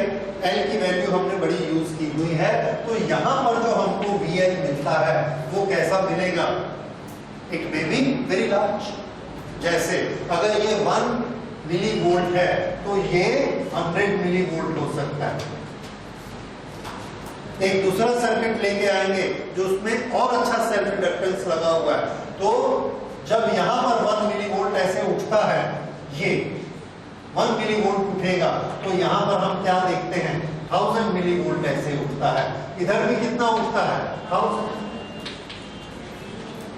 ये 1000 और ये कितना? 1। तो तीनों का सम मिलाकर कितना हुआ? 1। लेकिन यहां कितना हुआ? 1000 प्लस यहां कितना हुआ? 1000 नीचे। तो हमने क्या किया? ये दोनों पॉइंट से उठाकर अपना स्पीकर लगा दिया। तो हमारे स्पीकर को वोल्टेज कितनी मिल रही है? 1000। तो यहां से जो सिग्नल आ रहा है, सिग्नल कैसा आ रहा है? 1 मिली वोल्ट 1 प्लस 1 माइनस 1। हमारे स्पीकर में वोल्टेज क्या जा रही है? 1000। तो हमारा स्पीकर बड़ी अच्छी आवाज देगा। दूसरा सर्किट हम लेकर आते हैं, वो सस्ता है, वो 100 मिली वोल्ट बनाता है। अगर वो 100 मिली वोल्ट बनाता है तो स्पीकर में कैसा साउंड आएगा? कम आएगा। फिर 1000 वाला लाते हैं, ज्यादा साउंड आएगा। तो हम क्या बोलेंगे? क्वालिटी कैसी होगी? 1000 वाले की क्वालिटी ज्यादा अच्छी। दोनों में हम यहाँ क्या सप्लाई कर रहे हैं? 1 मिली वोल्ट। एक हमको 100 देता है, एक हमको 1000 देता है, तो किसकी क्वालिटी अच्छी मानी जाएगी? तो 1000 देता है। अगर हम एक और सर्किट लेके आते हैं जो 5000 मिलीवोल्ट देता है, तो हमारा स्पीकर और अच्छी आवाज देगा और ज्यादा पावर हमको देगा। ज्यादा पावर देगा तो हम क्या बोलेंगे, इस सर्किट की क्वालिटी और अच्छी। तो क्वालिटी को हम किससे डिफाइन कर रहे हैं, वोल्टेज अक्रॉस इंडक्टर, इससे हम क्वालिटी को डिफाइन करते हैं। तो क्वालिटी फैक्टर का हमने फॉर्मूला बनाया, quality factor Q, this is equal to voltage across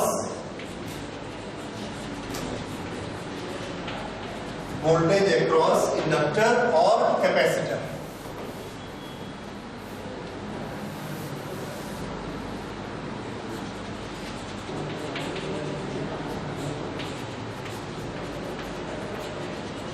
divided by voltage applied,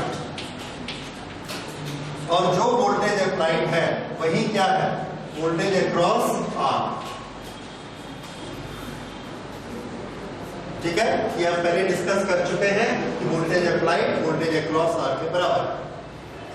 ये क्या बन गया, क्वालिटी का कैलकुलेशन। अभी आपने बताया कि अगर यहाँ वोल्टेज ज्यादा मिलेगी तो हम क्या मानेंगे, इसकी क्वालिटी अच्छी है, और उसी को हमने फॉर्मूला बना दिया, voltage across inductor divided by voltage applied.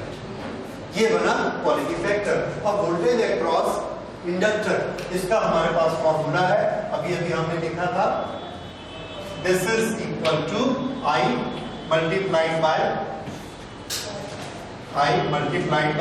XL, this is I multiplied by are.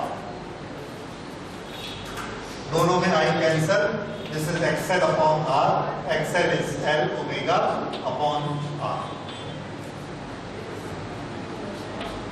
जब रेजोनेंस हो रहा है उस समय फ्रीक्वेंसी कौन सी फ्रीक्वेंसी होती है, नेचुरल फ्रीक्वेंसी, और नेचुरल फ्रीक्वेंसी का फॉर्मूला क्या होता है, 1/√LC, ये ओमेगा नॉट का फॉर्मूला। तो ये किसके बराबर हुआ, ये रूट यहां आया, so this is 1/R and this is √L/C।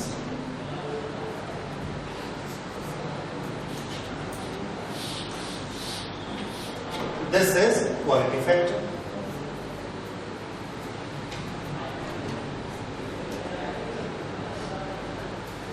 ये हमने इंडक्टर को लेके स्टार्ट किया है। अगर हम एक्सएल की जगह एक्सी लेते तब भी यही आता, तब भी कैंसिलेशन होने के बाद में यही चीज आएगी। तो ये हमारा क्वालिटी का फॉर्मूला बना। ठीक है, स्टार्ट कैसे किया, वोल्टेज जो हमको मिलती है across inductor divided by voltage applied. तो क्वालिटी वाली बात समझ में आई, एक ही अप्लाइड वोल्टेज है, कोई सर्किट हमको कम वोल्टेज बना के देता है, कोई ज्यादा बना के देता है। तो जो ज्यादा बना के देगा हम उसकी क्वालिटी ज्यादा अच्छी मानेंगे, और वो हमको एल से मिलती है, इसलिए एल न्यूमरेटर में। नहीं, उससे कोई मतलब नहीं। इंटेंसिटी ऑफ साउंड यहाँ कहां से आएगी,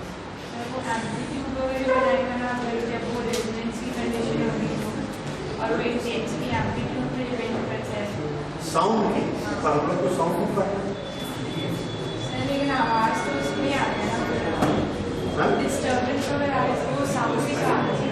वो साउंड जो है इलेक्ट्रिकल सिग्नल आएंगे, इलेक्ट्रिक करंट आएगी, वो स्पीकर में आके साउंड में कन्वर्ट होगी। इन सब के लिए हम शब्द यूज करते हैं इलेक्ट्रिकल सिग्नल। ठीक है, साउंड का काम कब शुरू होगा, स्पीकर से जब साउंड बनेगा और हमारे कान तक आएगा, उसके बीच जो हम स्टडी करेंगे वो किसकी स्टडी है, साउंड। अभी हम साउंड बना के अपनी स्टडी खत्म कर रहे हैं, यानी इलेक्ट्रिकल सिग्नल की बात कर रहे हैं। ठीक है, ओके, तो ये आपने पढ़ा, ये क्वालिटी है। अच्छा, क्वालिटी का एक और फॉर्मूला है, आपने क्वालिटी का एक डायग्राम बनाया था, वो क्वालिटी का डायग्राम कैसा था, रेजोनेंस वाले में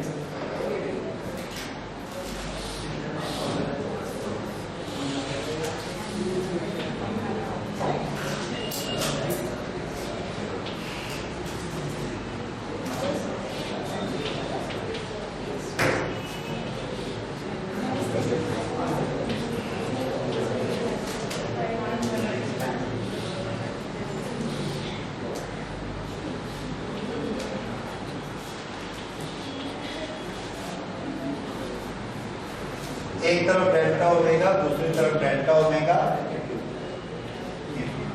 टोटल बैंडविड्थ कितनी है हाफ पावर के ऊपर? 2 डेल्टा ओमेगा। अब अगर हम इसमें क्वालिटी की बात करें तो ये पीक कैसा होना चाहिए? पतला होना चाहिए, इसकी नोक ज्यादा होनी चाहिए। अगर इसकी नोक ज्यादा होगी तो ये 2 डेल्टा डब्ल्यू कैसा होगा? छोटा होगा, तो क्वालिटी और अच्छी होगी। तो यहाँ पर हमने क्वालिटी का फॉर्मूला बनाया, क्वालिटी का formula which is omega naught upon 2 delta omega. ये जितना डेल्टा ओमेगा छोटा होता जाएगा उतना क्वालिटी ज्यादा अच्छी होती जाएगी। जितनी हाई फ्रीक्वेंसी पर हम रेजोनेंस करेंगे उतनी क्वालिटी ज्यादा अच्छी। ठीक है, कम्युनिकेशन में फिर से हम लोग इस चीज को इसके और आगे पढ़ेंगे। कम्युनिकेशन चैप्टर में वहां ये फिर काम में आएगा। Okay, so this is quality factor and this is quality. तो ये these were all the things about LCR series circuit which is known as selector circuit।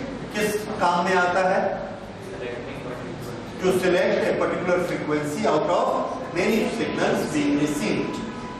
ठीक है, और बाकी सब चीजें आपने इसकी पढ़ ली। This is all for today। तो एक एप्लीकेशन आपको मैंने टीवी का बताया। दूसरा एप्लीकेशन जो हम उससे भी ज्यादा यूज करते हैं वो है हमारे मोबाइल से। मोबाइल के अंदर भी एक LCR सर्किट होता है। इस कमरे में इस समय में यहाँ पर हजारों लाखों EMF इलेक्ट्रोमैग्नेटिक वेव के फॉर्म में यहाँ पर प्रेजेंट हैं और सब हमारे मोबाइल के साथ टकराकर उसके अंदर करंट बना रहे हैं। हमारे मोबाइल में जो LCR सर्किट लगा है उस LCR सर्किट की शार्पनेस बहुत अच्छी है, समथिंग लाइक दिस। ये एक पर्टिकुलर फ्रीक्वेंसी जो इसकी रेजोनेंस फ्रीक्वेंसी है, इस फ्रीक्वेंसी पर ये हमको फुल पावर भी देता है और हाफ पावर यहाँ पर होती है। ये एक बड़ी छोटी सी बैंडविड्थ इसकी होती है, लेकिन दूसरी फ्रीक्वेंसी यहाँ है, तीसरी फ्रीक्वेंसी यहाँ है। ये सिर्फ इतनी पावर बनाती है, तो ये फ्रीक्वेंसी हमको बिल्कुल डिस्टर्ब नहीं करती। ये हमको ये फ्रीक्वेंसी आएगी तो इतनी करंट बनेगी। अब यहाँ पर हमारा मोबाइल ऑन है लेकिन ये फ्रीक्वेंसी अवेलेबल नहीं है, तो इतनी करंट इसमें नहीं आती है। इतनी करंट बनती है, इतनी बनती है, इतनी बनती है, इतनी बनती है। ये सब फ्रीक्वेंसीज इतनी करंट बनाते हैं। ये करंट कम होती है, इससे हमारे मोबाइल में आवाज नहीं आती है, इससे हमारा मोबाइल स्विच ऑन नहीं होता, न उसकी घंटी बजती। सब चीज कंपनी ने यहां सेट करके रखी है कि जब इतनी करंट आएगी तब स्विच ऑन होगा, तब उसमें बेल बजेगी, तब हम बात कर सकते। ओके, ये वाली फ्रीक्वेंसीज अवेलेबल है यहाँ पर, इसलिए हमको कोई सिग्नल नहीं मिलता है।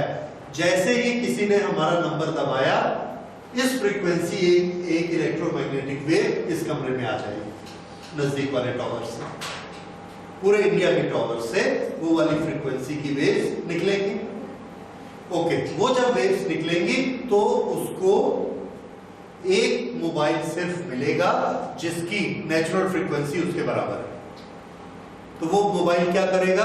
उसकी पावर, उसकी करंट को बढ़ाएगा और उस करंट को बढ़ाकर इतना कर देगा।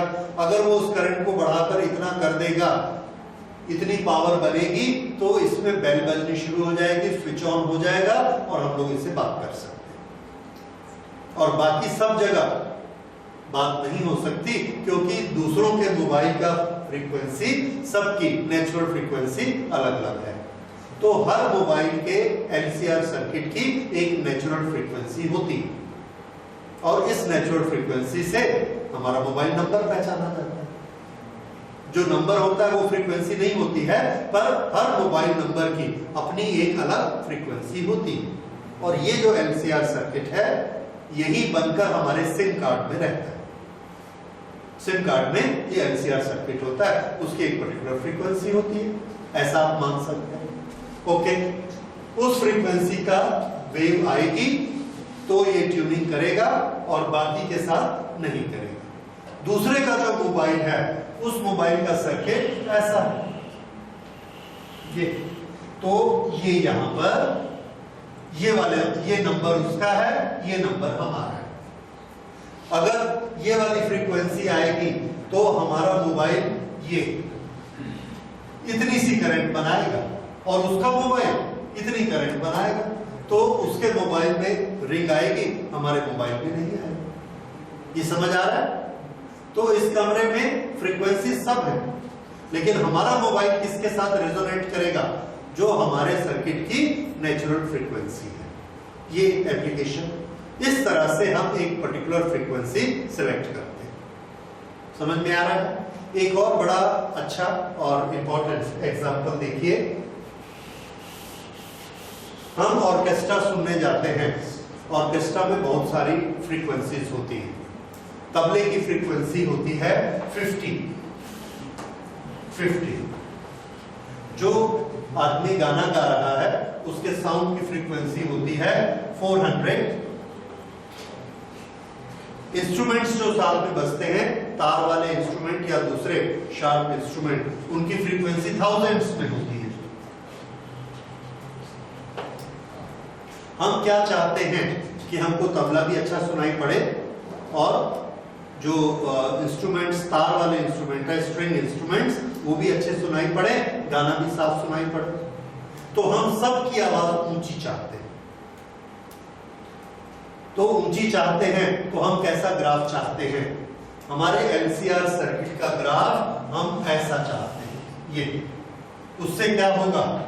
इतनी करंट, इतनी करंट, इतनी करंट, ये सबकी करंट एक पर्टिकुलर वैल्यू से ज्यादा है, सबकी आवाज बड़ी अच्छी आएगी। लेकिन प्रॉब्लम क्या होता है कि हमारे एलसीआर सर्किट जो होते हैं वो एक पर्टिकुलर फ्रीक्वेंसी को रेजोनेट करते हैं। तो जब हम इसको एम्पलीफायर में से ले जाते हैं, टेलीफोन से ले जाते हैं, किसी दूसरे इलेक्ट्रॉनिक मशीन से ले जाते हैं, तो उसका ग्राफ ऐसा होता है। शार्पनेस हमने बढ़िया रखी। ये ग्राफ किसकी आवाज को ज्यादा बढ़ा रहा है? साउंड को ज्यादा बढ़ा रहा है, गाने वाले के। तबले की आवाज को क्या कर दे रहा है? कम। हमको तबला सुनाई नहीं पड़ता, कम सुनाई पड़ता है। और वैसे ही स्ट्रिंग वाला म्यूजिक भी हमको कम सुनाई पड़ता है, गाना एकदम क्लियर सुनाई पड़ता है। तो हम क्या देखते हैं कि जब हम ऑर्केस्ट्रा सामने देखते हैं लाइव, तो हमको ज्यादा मजा आता है। क्यों? क्योंकि सबकी करंट हमको ऐसी सुनाई पड़ती है। ऐसा सर्किट किसका होता है? कोई ऐसा होता होगा सर्किट, कौन सा होता है? तो दुनिया का सबसे अच्छा एलसीआर सर्किट जो है वो है ह्यूमन ईयर। हमारा कान जो है वो सबसे अच्छा एलसीआर सर्किट है, और भगवान ने बनाया है, हम लोग उतना अच्छा नहीं बना सकते। एनीवे, इसका फ्रीक्वेंसी बैंडविड्थ कितनी होती है ये आपने पढ़ा हुआ है। इसकी बैंडविड्थ होती है 20 हर्ट्ज से लेके 20 किलोहर्ट्ज, 20,000 हर्ट्ज, ये आपने पढ़ा है कान की बैंडविड्थ। ये वो बैंडविड्थ है जो हाफ पावर से ज्यादा बनाती है, 20 से शुरू हो जाती है। तबले की फ्रीक्वेंसी कितनी होती है? 50, 40। और इसकी कितनी होती है? 10,000 हो जाए। इंजन की जो सीटी बजती है, ड्रिल मशीन चलती, इंजन की सीटी बहुत बारीक होती है, उसकी 10,000, 12,000, वो भी हमारा कान सुनता है। इस तरह से हमारे कान सब सुनता है। लेकिन अगर आप एक इलेक्ट्रॉनिक सर्किट लगा देंगे या हमने अपना म्यूजिक सिस्टम लगाया, तो उस म्यूजिक सिस्टम में हम क्या देखते हैं कि बास उतना अच्छा नहीं आ रहा, आप लोग को मजा नहीं आता जब तक ढम ढम नहीं बजना चाहिए। तो हम क्या चाहते हैं? आप ये चाहते हैं कि जो 50 फ्रीक्वेंसी है उसकी पावर ज्यादा होनी चाहिए। तो क्या किया जाता है? हम एक सर्किट और लगाते हैं, एक और सर्किट लगाते हैं और उसकी नेचुरल फ्रीक्वेंसी 50 बनाते हैं। 50, तो वो क्या करेगा? 50 फ्रीक्वेंसी वाले की करंट को बढ़ाएगा, और ये उसका सर्किट है।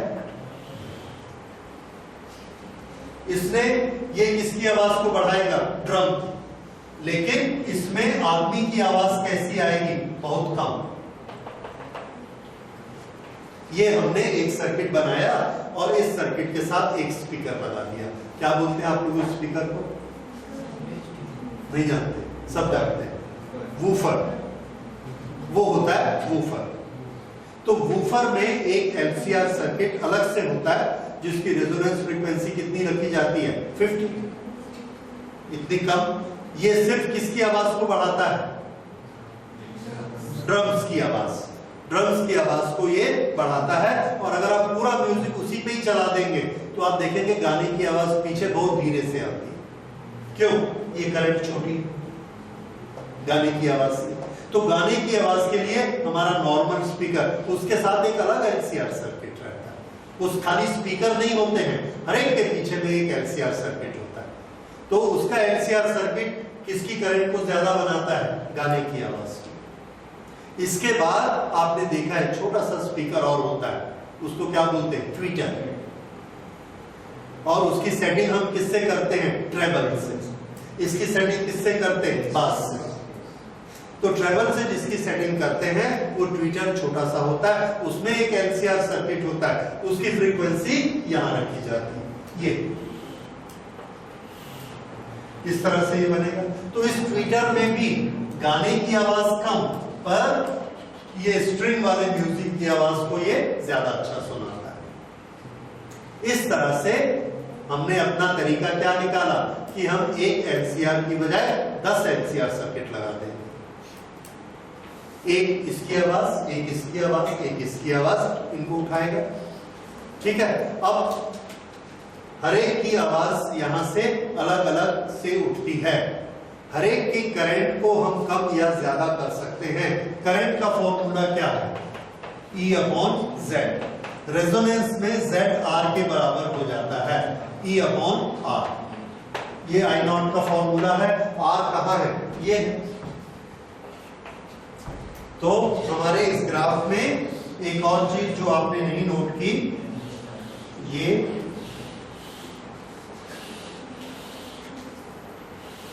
ये तीनों ग्राफ एक ही रेजोनेंस फ्रीक्वेंसी के हैं। एक में करंट कम है, एक में ज्यादा है, एक में ज्यादा है। क्यों? क्योंकि इनके रेसिस्टेंस अलग अलग है। जिसमें R3 सबसे कम रेसिस्टेंस है, R2 उससे ज्यादा है, R1 उससे ज्यादा है। R1 ज्यादा होगा तो करंट छोटी। तो हम क्या करते हैं? इसको एडजस्टेबल बना देते हैं। R को कम या ज्यादा करते हैं तो वॉल्यूम कम या ज्यादा होगा। अब देखिए हमारा सेट तैयार है। कैसे तैयार है? C की एक पर्टिकुलर वैल्यू हमने चुनी, उससे हमने क्या फिक्स कर दिया? इसकी नेचुरल फ्रीक्वेंसी LC से। उस नेचुरल फ्रीक्वेंसी के कारण ये हमने चुन लिया कि ये वाला सर्किट तबले के लिए है, ये वाला सर्किट इसके लिए है, ये वाला सर्किट सितार के लिए। तीनों चुन लिए। तीनों सर्किट में रेसिस्टेंस भी लगा हुआ है। अब अगर मैं इसके रेसिस्टेंस को बढ़ा दूंगा तो इसकी आवाज कम हो जाएगी। इसकी आवाज कम होके ऐसी हो जाएगी। क्या इसकी आवाज भी कम होगी? नहीं होगी, क्योंकि ये अलग सर्किट है। इसका ये मतलब है मेरे पास एक ऐसा सर्किट है जिस सर्किट का आप कम या ज्यादा करके मैं सिर्फ तबले की आवाज को कम या ज्यादा कर सकता हूं। ये हारमोनियम है।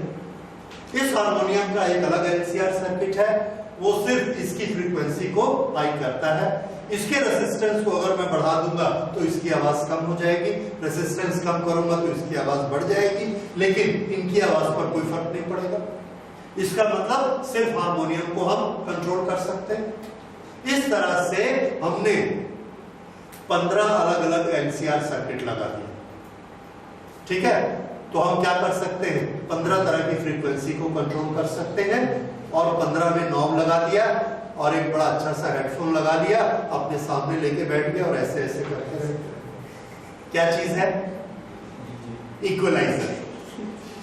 साउंड की दुनिया में that is known as equaliser, कि हम जो उसका आउटपुट है सबका आउटपुट बराबर करते हैं। अगर ये ऐसा बढ़ जाता है तो इक्वलाइजर से इसको नीचे करके करंट इसकी बराबर कर लेते हैं जितनी हमको चाहिए। तो अगर देख रहे हैं कि तबला बहुत ज्यादा बज रहा है, गाने वाले की आवाज दब रही है, ये ज्यादा बज रहा है, तो इसका रेसिस्टेंस बढ़ा के इसको कम कर देंगे। That is equaliser. तो इक्वलाइजर में क्या होता है, हर नॉब के नीचे एक एलसीआर सर्किट होता है अलग से, जो एक पर्टिकुलर फ्रीक्वेंसी को ही कंट्रोल करता है, और उसके रेजिस्टेंस से हम सिर्फ उसकी आवाज कम या ज्यादा कर सकते हैं। ये चीज समझ में आए? This is how the equaliser functions. ठीक है, बस आज इतना ही करेंगे।